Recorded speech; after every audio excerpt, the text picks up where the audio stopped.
Jelang Lebaran masih ditemukan sejumlah pelanggaran di sejumlah posko penyekatan arus mudik. Seperti di ruas tol Cikarang Barat, warga yang masih nekat untuk mudik diminta putar balik oleh petugas. 6 hari jelang Lebaran, jumlah pelanggaran di ruas tol Cikarang Barat terus menurun dari 1.021 menjadi 179 pelanggaran. Meski demikian, petugas tetap mengawasi dan memeriksa ketat setiap kendaraan yang melintas.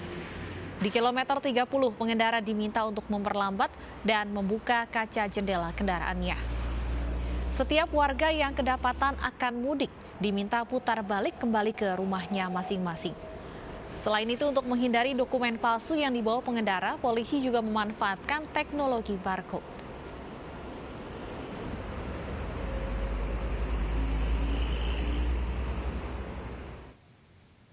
Petugas terus memperketat penjagaan arus mudik jelang Lebaran. Warga yang masih nekat mudik akan diminta putar balik oleh petugas. Untuk mengetahui situasi terkini di posko penyekatan mudik, kita langsung bergabung dengan rekan Hasbiolo di ruas tol Cikarang Barat dan Anissa Rizkia di posko penyekatan mudik Yogyakarta.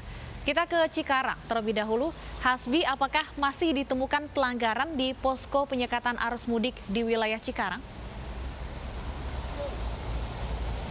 Oke, baik Stefani, sejauh ini memang dilakukan pemeriksaan yang cukup detail oleh pihak kepolisian di mana 6 hari menjelang Hari Raya Idul Fitri memang mendekati sekali dengan Hari Raya, justru turun angkanya, akan tetapi polisi menegaskan bahwa di sini justru mereka akan memperketat bahkan dari kilometer 30 hingga 31, mereka sudah meminta memelankan kendaraan bagi penumpang ataupun juga pengemudi mobil umum maupun juga mobil pribadi agar memelankan kendaraan mereka, kemudian membuka kaca jendela, nantinya akan dilihat apakah memang lebih dari 3 orang penumpangnya ataupun juga mereka sudah membawa syarat-syarat yang surat itu, yaitu surat sehat, kemudian juga surat pergi ke luar kota ataupun juga ke provinsi lain begitu. Kemudian dari sisi lain juga di sini pihak kepolisian masih melakukan pemeriksaan meskipun hujan tadi pada pukul 12.30 waktu Indonesia bagian barat. Kemudian hujan masih cukup deras pada pukul 14.30, akan tetapi mereka masih melakukan pemeriksaan secara rutin.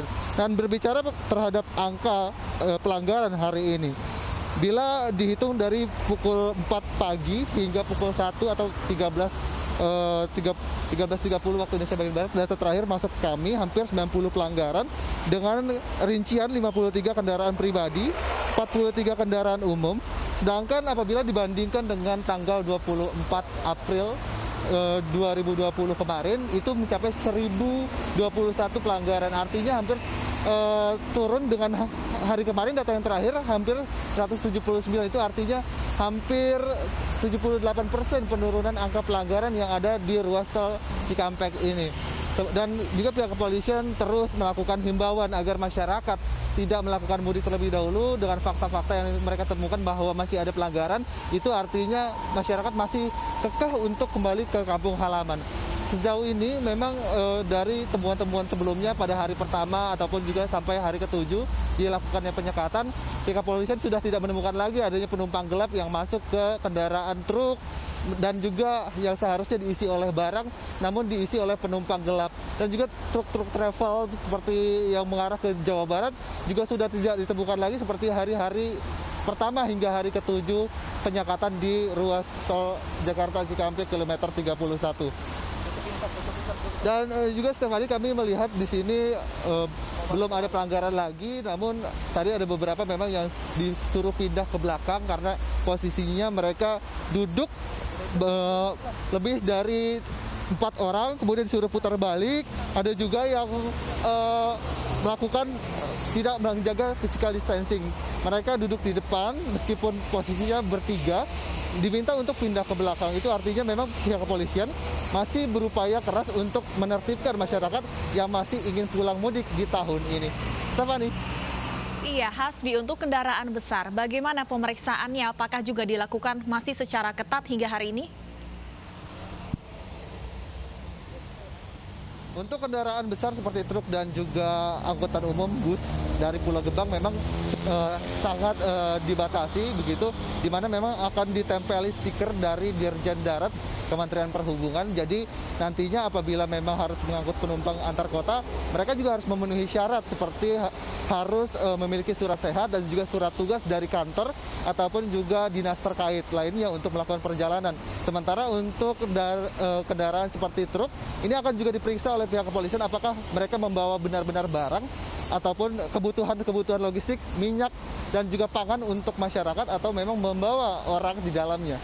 Stefani. Baik, dari Cikarang Barat kini kita menuju ke Yogyakarta. Sudah ada Anissa Rizkia di sana. Anissa, bagaimana pantauan penyekatan mudik di sana?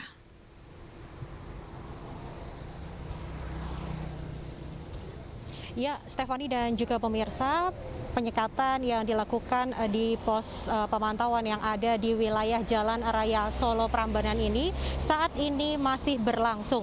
Di belakang saya nampak pihak kepolisian, tim gabungan bersama TNI dan juga dari Dinas Perhubungan ini nampak sedang mengecek satu persatu kendaraan plat dari luar kota Yogyakarta. Dan jika kita saksikan bersama, memang ini merupakan plat dari luar kota, pemirsa, di layar kaca Anda nampak. Dan juga bagi mereka yang tidak membawa persyaratan ataupun dokumen-dokumen administratif ini bisa langsung diarahkan untuk berputar arah. Dan untuk mengetahui mekanisme dari penyekatan yang dilakukan di area Jalan Raya Solo ini bersama saya, Bapak Ibtu Marsana selaku Kapuspam dari daerah Prambanan. Selamat sore, Pak. Selamat sore, Mbak Nisa. Bapak bisa dijelaskan, Pak, mekanismenya ini seperti apa, Pak, untuk penyekatan pada hari ini? Ya, selamat sore, pemirsa. Ini berkaitan dengan penyekatan wilayah timur Polres Sleman, yaitu pos checkpoint Prambanan, dilaksanakan secara humanis. Karena kita tahu Jogja sampai saat ini belum PSBB, kita preventif. Namun demikian kita tetap tegas, kalau bermuatan baik mobil penumpang maupun mobil pribadi yang melebihi syarat muat tetap kita putar balikkan. Tetap kita himbau menggunakan masker sesuai dengan SOP-nya. Kalaupun ada surat tugas, surat kesehatan yang mengarah ke Jogja, kami persilahkan. Namun demikian kalau memang tidak ada surat tugas, surat kesehatan yang mengarah ke Jogja, kita putar balikkan. Ada berapa banyak, Pak, pelanggar yang sampai sore hari ini melintas di area perbatasan Jogja, Jawa Tengah ini? Hari ini kurang lebih sekitar 320 yang kita cek dari mobil luar kota. Pelanggarnya berapa banyak, Pak? Kita putarkan sudah 11 kendaraan. 11 kendaraan ya, Pak, ya, baik. Dan jikalau nantinya mereka memutar balik ini, apakah jalan-jalan alternatif di sekitar sini juga dijaga oleh pihak kepolisian, Pak? Itu wilayah lain provinsi, karena ini Kabupaten Sleman sudah kita putar balikkan.